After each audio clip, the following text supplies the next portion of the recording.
Finally, we get the chance to listen to Taylor Swift's latest masterpiece, The Torture Police Department. In this album, she has referenced a lot of people, including her exes Joe Alwyn and Matty Healy, her current boyfriend Travis Kelce, and even Kim Kardashian. So, if you want to know what she has said about them, I suggest you watch this video till the end. It all started on February 5 at the Grammys after winning Album of the Year for 4th time, making her 4th win in the category. Telling you a secret that I've been keeping from you for the last 2 years, which is that my brand new album comes out April 19th. It's called The Tortured Poets Department. She also holds the record for the most Album of the Year wins of any artist at the Grammys. We all had a feeling that there were songs about Joe in the album. When we were certain, we found out the album title was inspired by WhatsApp group of which Joe Alwyn and his friend Paul Mescal and Andrew Scott were members. Then she introduced more editions from the album, the Albatross edition and the Bolter edition at the Eras Tour, which we talked about how they relate to Joe Alwyn in one of my previous videos. There's compelling evidence that the Bolter and the Albatross are also about Joe. The Albatross cover reminds us to the last letter from the Mistress movie, where Joe Alwyn's role in this movie is a bad partner. I can read your mind. Tried to She's having the time of her life. There in her glowing prime, the lights refract sequence starts off her silhouette every night. It's pretty vague due to it only being 2 words. Swifties have already found a connection to Taylor's ex, Joe Alwyn, thanks to a viral video of him running out of a building into a car with the musician while they were dating. She also released a track list which includes 16 songs featuring singers such as Post Malone on the lead single Fortnight,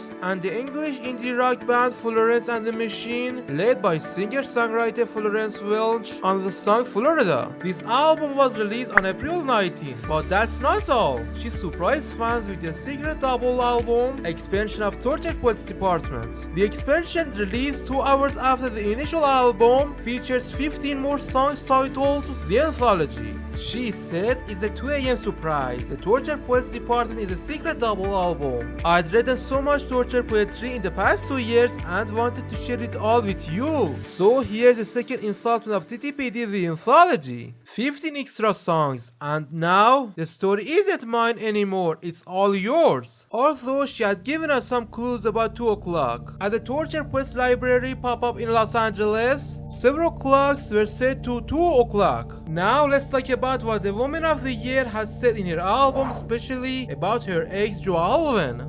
Many of us, especially me, speculated that much of Taylor Swift's new album, The Tortured Poets Department, would be inspired by her split from Joe Alwyn, and we weren't completely wrong. Although less of the record seems to be dedicated to her nearly 6-year relationship with the actor than some anticipated. From So Long London to I Can Do It With Broken Heart, Taylor Swift gave a candid glimpse at mourning the loss of long-time love that she thought would last forever. Let's study the track that's got everyone talking, So Long London. This song seems to be a farewell, not just to the city, but to a love that was once shared there, with lines like, You swore that you loved me, but where were the clues? I died on the altar waiting for the proof. Taylor expresses the pain of unfulfilled promises and waiting in vain. I saw in mind fairy lights through the mist. This line could be Taylor reminiscing about the beautiful moments that she shared with Joe, with London's iconic scenery as a backdrop. The chorus hits hard with, Thinking, how much sad did you think I had? Did you think I had in me? Oh, the tragedy. Here Taylor might be expressing the depth of her sadness and the tragedy of love lost. It's a powerful moment that many of us can relate to when reflecting on past relationships. Moving to the bridge, we hear, So long, London, you'll find someone. it's a bittersweet goodbye, not just to Joe, but to the city that's been a significant part of their story. It's Taylor's way of letting go and moving forward. The next one is Taylor Swift's heart-wrenching track, I Can Do It With A Broken Heart. This song is said to reflect her feeling during her breakup with Joe Alwyn. Let's get into the lyrics and see what Taylor might be telling us. The song starts with Taylor's powerful lyrics. I can read your mind, she's having the time of her life. There in her glittering prime, the lights refract sequence starts off her silhouette every night. Here, Taylor is confronting the public's perception of her life as a star, contrasting it with the private pain she's experiencing. Moving to the chorus, Taylor sings, I can show you lies, cause I'm a real tough kid. I can handle my shit. They said, babe, you gotta fake it till you make it. And I did.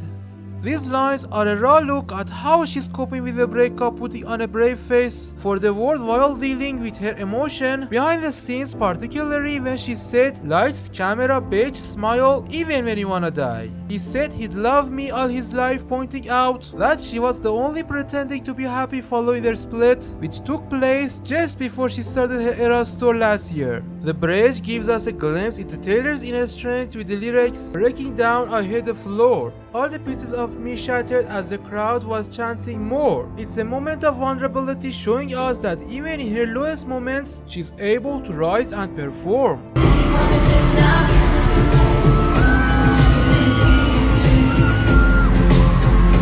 I Can Do It With a Broken Heart is a statement to Taylor's resilience. It's about the duality of her public persona and her private struggles, and how she navigates the complexity of love, fame, and heartbreaks. In La Mole, Taylor Swift takes the acronym La Mole, which traditionally stands for Love of My Life, and twists it into something more poignant, Loss of My Life. It's a devastating play on words that encapsulates the pain of her 6-year relationship with Joel coming to an end. Who's gonna stop us from waltzing back into rekindled flames? If we know the steps anyway.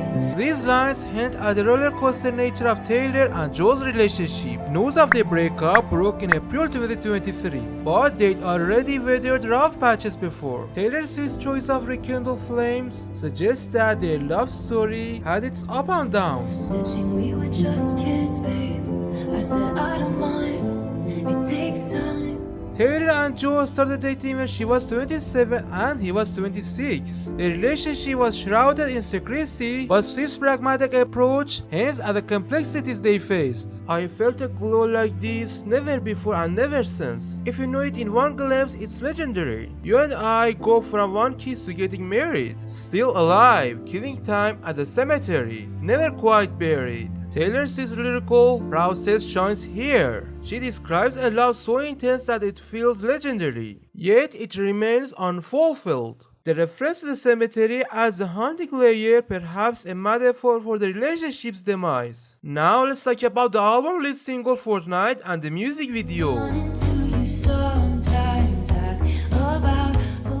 Ahead of the release of The Torture Poets Department, Taylor Swift tweeted that Fortnight is the album's first single. She teased, I've been such a huge fan of Post because of the writer he is, his musical experimentation, and those melodies he created that just stick in your head forever. I got to witness that magic come to life firsthand when we worked together. But this time, let's hear what Swifties' thoughts are. Fortnight is a British word for a period of 2 weeks. However, people also connected to her other British ex, Matty Healy, who she dated after Joe. Now the song is out, it's a lot more abstract than fans originally suspected. In the first verse, Taylor alludes to being in an emotional fragile place. She sings, I was supposed to be sent away, but they forgot to come and get me. Taylor then wishes an ex well, who betrayed her. All this to say, I hope you're okay, but you're the reason. No one here's to blame. In the second verse, Taylor appears to sing about a short-lived romance that failed to help her move on. All my mornings are Mondays stuck in an endless February. I took the miracle move-on drug and the effects were temporary. And I love you is ruining my life. I touched you for only a fortnight. It's possible that the first verse is directed at Joe and the second is directed at Maddie. However, it's unlikely that Taylor will ever specify what the song is about. After all, her songs are far more about her emotions than any people in particular. Moreover, the title Fortnight itself, a British term for 2 weeks, could be hinting at the final fortnight of the relationship.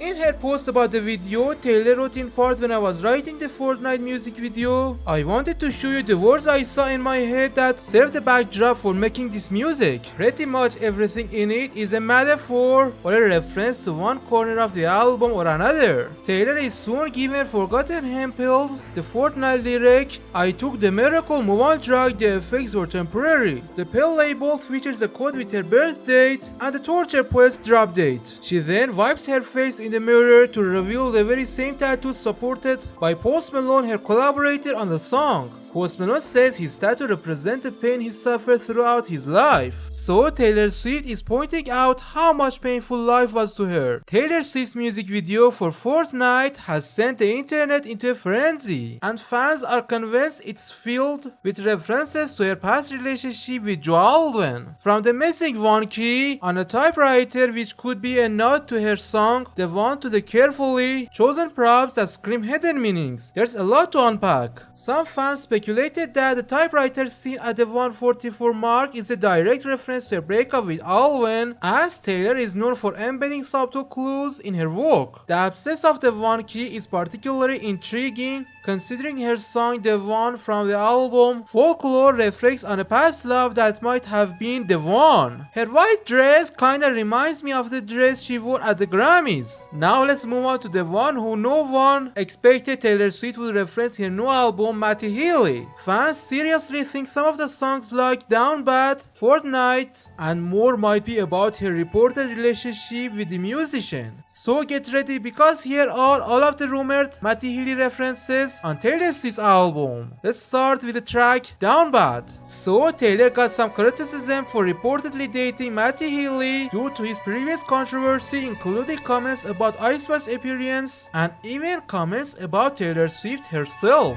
Now fans think she's alluding to that in this new song. They'll say, I'm nuts if I talk about the existence of you. She thinks maybe she's talking about the people criticizing her for dating him, but daddy, I love him. In this song, she sings about a similar theme of wanting a relationship to work and loving someone despite criticism from others. Stay away from her, the saboteurs protested too much. No, I'm not coming to my senses. I know it's crazy, but he's the one I want. Another one. So in this song, Taylor sings about trying to change a man and references him being controversial, smoking and more. Sounds a bit like Matty if you ask me. They shake their heads saying, God help her, when I tell him he's my man. But your good Lord doesn't need to lift a finger. I can fix him. No, really I can, she sings.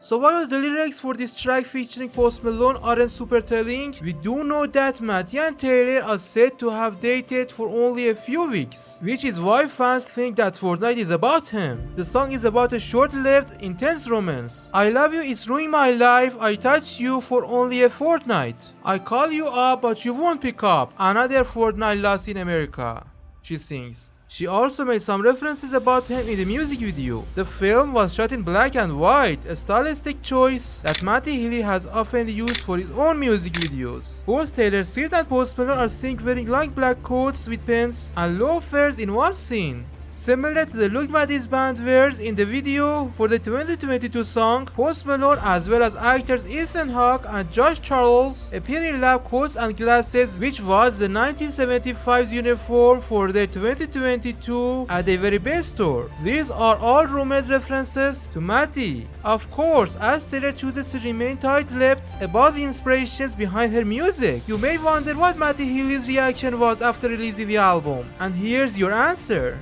How would you rate your Taylor diss track compared to the 30 others?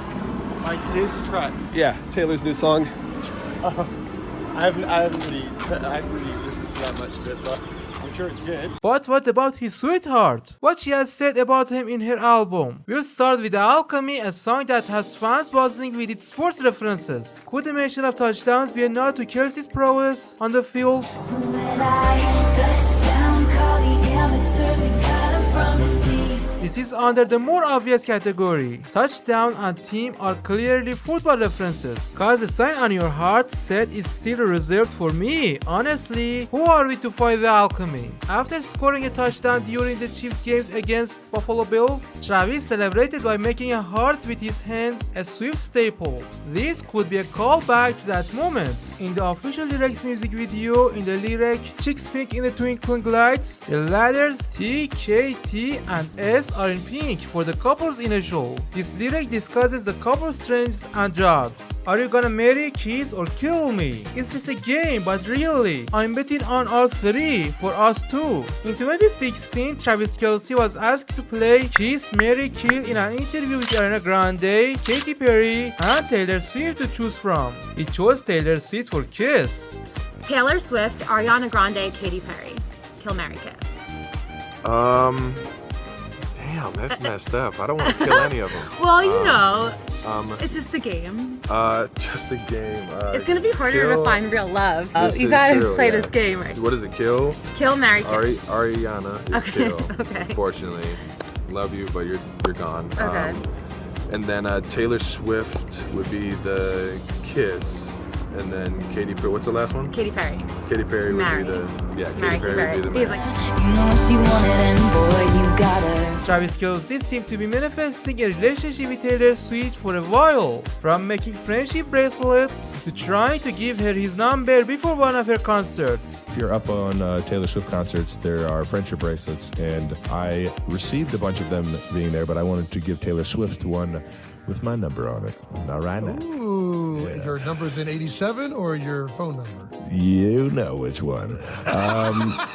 So she did. And lastly, let's discuss the song Thank You Amy, which is about the person who made Taylor Swift's life a living hell. This person happens to be one of the most hated individuals on earth, Kim Kardashian. Scream fuck you, Amy, to the night sky as the blood was gushing. But I can't forget the way you made me heal. So, why do we believe the song is about Kim Kardashian? And if it is, what has Taylor Swift said about her? The song's title cleverly spells out Kim with capitalized letters, which fans believe is a nod to Kim Kardashian. The song itself is rooted in the story of a hometown bully throwing punches at the narrator. She copes with the searing pain from the attacks. She ultimately finds that it's made her stronger in the end. And maybe you've reframed it, and in your mind, you never beat my spirit black and blue. I don't think you've changed much. And so I changed your name and any defining clues. And one day your kid comes home singing a song that only us two is gonna know is about you. Also the song's chorus, all that time you were throwing punches, I was building something. Adversity and coming out stronger. You may ask yourself, what was Kim Kardashian's reaction? She's over it and thinks Taylor should move on. Kardashian doesn't get why keeps harping on it. It's been literally years. If you ask me, Kim Kardashian should be punished for what she did to Taylor Swift.